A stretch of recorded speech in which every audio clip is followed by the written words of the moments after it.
saída aqui para Souza, eu me deparei aqui com a utilização da fresa, o cascalho do asfalto que estão tirando da rotatória e colocaram aqui de frente ao SEMAR aqui, ó.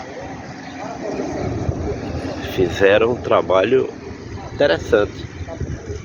Não sei se vai realmente surtir o efeito desejado, né? Porque na verdade trata-se apenas do cascalho, né? Da fresa do asfalto.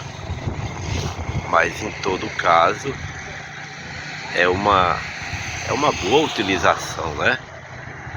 É uma boa ideia. Vamos ver como é que vai se comportar aqui com as primeiras chuvas, né?